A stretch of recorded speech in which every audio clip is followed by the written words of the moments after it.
Hello and welcome to video lecture in sociology. Today we are going to discuss chapter 5 titled as Doing Sociology Research Methods from your textbook Introducing Sociology. As you know, for understanding we have divided this chapter into 8 parts. In the previous lectures on this chapter we have discussed about what is social research or research in sociology. We have discussed about objectivity and subjectivity in research. We discussed about how to choose a topic for research and various considerations while choosing a topic. We discussed about difference between micro and macro sociology and micro and macro research methods. Today we will discuss about research designs in social research. These designs are survey, longitudinal research, experimental and evaluative research, ethnography as a research design, and we will also discuss about historical methods and case study. Now, so far we have discussed that research is a journey to find out answers for questions raised by the researcher.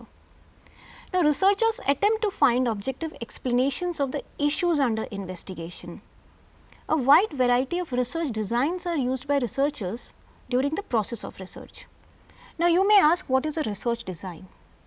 Simply stating, a research design is the way a research is planned or organized. It is a blueprint of your research. It is a framework that guides the entire process of research that you are going to follow. Now, depending upon the theoretical orientation of the researcher, there are different types of research designs.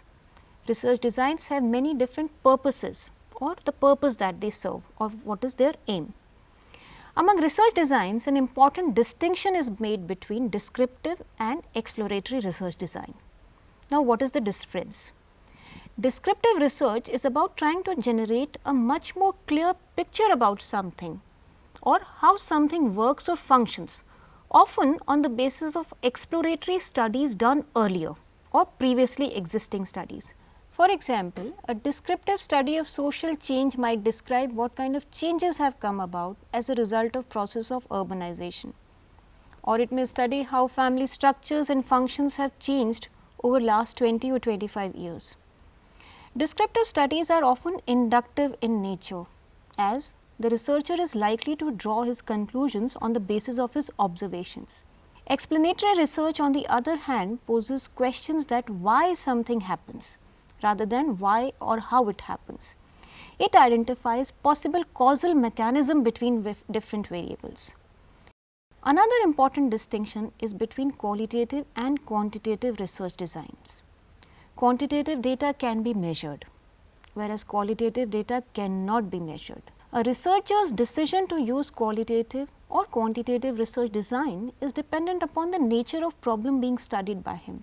For example, to study decline in religion in terms of attendance at Sunday church or studying motivation of a student measured in terms of his attendance is or they require quantitative research designs. Now, in both these cases, to study religiosity or study motivation of student, we measure attendance. Whereas, to study what people mean by religion or how religion has changed their lives requires a qualitative research design that helps in exploring meanings people attach to the phenomena. One of the important characteristics of quantitative research design is that it helps to systematically document the relationship between different variables. For example, crime and poverty in society. Quantitative data is more likely to be standardized, transparent and reliable, and is also considered to be more authentic as it is generated by government agencies or departments, usually through surveys. Qualitative research design is more valid as it allows to study the process by which people come to make sense of social reality. They come to understand their roles and responsibilities or attach meaning to the things around them. It helps to understand reality as it is or how people behave in their natural social settings. Qualitative data helps researcher to explore experiences of people and what meanings people give to their actions and to the actions of others as well. How are these actions interpreted and how these meanings develop and change over a period of time or change according to the circumstances or context.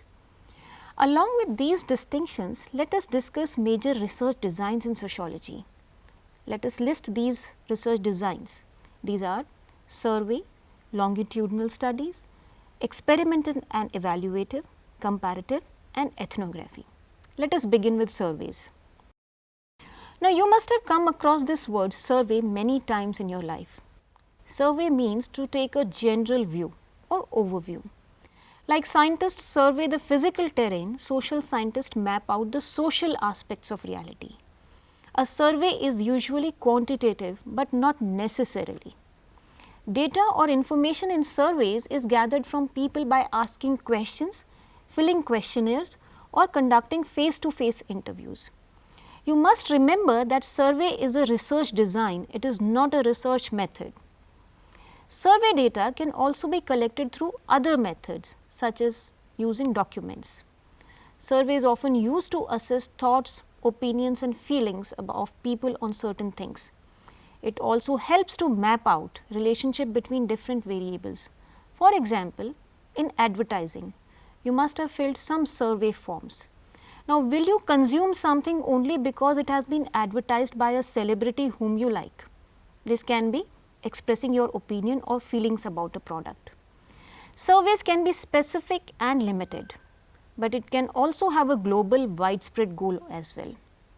Survey is non-experimental descriptive research method. Surveys can be useful when a researcher wants to collect data on phenomena that cannot be directly observed. The second research design is longitudinal research design. It involves collecting data from the same source at regular intervals over a stretched period of time. At times, it is a small variation or addition in the existing research design. Survey research commonly uses longitudinal research methods. When data on some specific topic is collected at regular intervals to study variation or changes occurring over a period of time. For example, in areas of educational achievement, health services or economic development. The third research design we will discuss is experimental and evaluative. Although experimental and evaluative research designs are rare in sociology, experimental research is still done in order to find out causal relationship between dependent and independent variable. The independent variable in this research design is manipulated under controlled conditions, and in order to assess that does it bring out any change or influence behavior of the dependent variable. Now, quasi-experimental or field research design in sociology are used to explore relationships between variables in the natural settings. The aim of evaluative research is to test the impact of certain programs and policies such as health policy, educational improvement programs, and to see if they are successful or work as per the design, and to also look for what strategies can work better comparatively. But it is difficult to standardize the data collected during experiments. Yet another limitation of experimental research design is that they are small scale studies and they may lack ecological validity. It may not be very useful research design for researchers attempting to study macro questions or issues that require large scale research, such as why health standards, nutrition level, crime rates or employment ratio among men and women vary across societies or culture. Or it may not be useful for studying something like why societies change over a period of time or what kind of factors trigger these changes. To study and investigate these larger social, cultural and historical issues, researchers use comparative research design to make cross-cultural comparisons. The scope of comparative research design is broader than other research designs because it analyzes society as a whole and compares some societies or cultures. It systematically attempts to analyze similarities and differences between cases that are being studied or compared. It may also study the same society at two different points of time. Here, let us understand the difference between two terms used to describe types of comparisons, synchronic and diachronic comparison. What do we mean by these two concepts? Synchronic means you compare A and B, two societies, at the same point of time. That is, you can talk about the economic development or family structure of two different places at one point of time. Say you want to study family forms in England and family forms in India in 1950s or in 2010.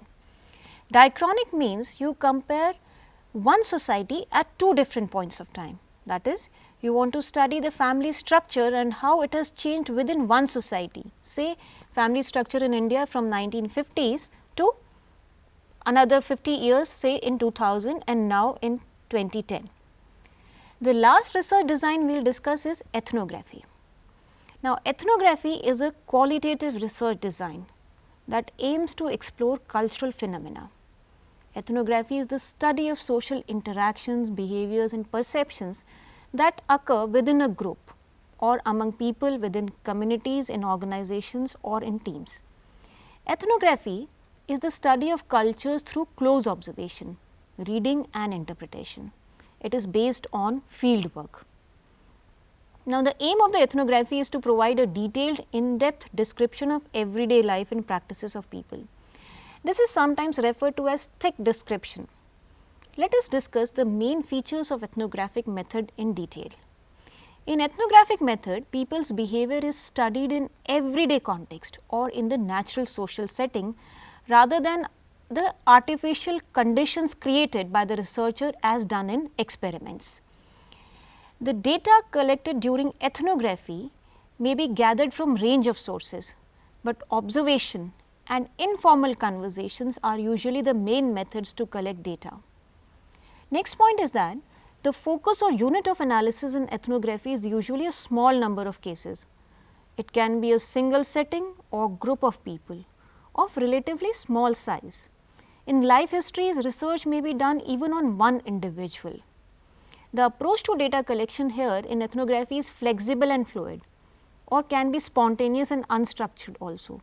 It means that it does not follow a set pattern or structure or a detailed plan set up right in the beginning of the research, nor are the categories used for interpreting what people say or do entirely pre-given or fixed, which means that you are not supposed to answer in the manner in which the researcher wants you to answer. Now, apart from these commonly used research designs, let us discuss case study and historical method also. To begin with case study method. As the name suggests, case study method is considered as an in-depth investigation of a single person, group, event or a community. This method is very popular form of qualitative analysis. It involves a careful and complete observation of social life like a person, a family, an institution, a cultural group or even the entire community. It is a method of conducting an in-depth study rather than broad and general study at the macro level. We can identify two types of case study method. The first is prospective, a type of case study in which an individual or a small group is observed in order to determine possible outcomes. What can be that? For example, a group of students can be observed over a period of time to study the progress they make in learning. This can help in commenting on their future educational attainments, capabilities or capacities. Case study is commonly used in the case of psychology. The second type of case study is the retrospective. Now, in this type of case study, it means that we look at the historical information or past records of the unit of analysis or the person who is being studied. History of the case under investigation is used to explain the current behavior of the individual. It can be a psychological problem that a child has and may be related to some childhood abuse. Researcher in case study does a comprehensive and intensive study about different aspects of the selected unit, like a person's family, his close friends or society, and also deeply studies the reasons for exhibited behavior. Say he may be aggressive. So, what are the reasons behind this aggression? The researcher attempts to know the relationship between these factors in a causal mechanism, that is what has led to what. The next method we will discuss is the historical method. Now, historical method is a process of critical inquiry into past events, which can produce an accurate description and interpretation of past events. Historical method comprises of techniques through which historians use primary sources and other evidence for collecting research and rewrite historical accounts of the past, that is what has already happened. Now, to conclude, let us summarize what we discussed in this lecture. In this lecture, we discussed about what is a research design. We discussed about various types of research designs, namely survey, longitudinal studies, experimental and evaluative research design and ethnography as a research design.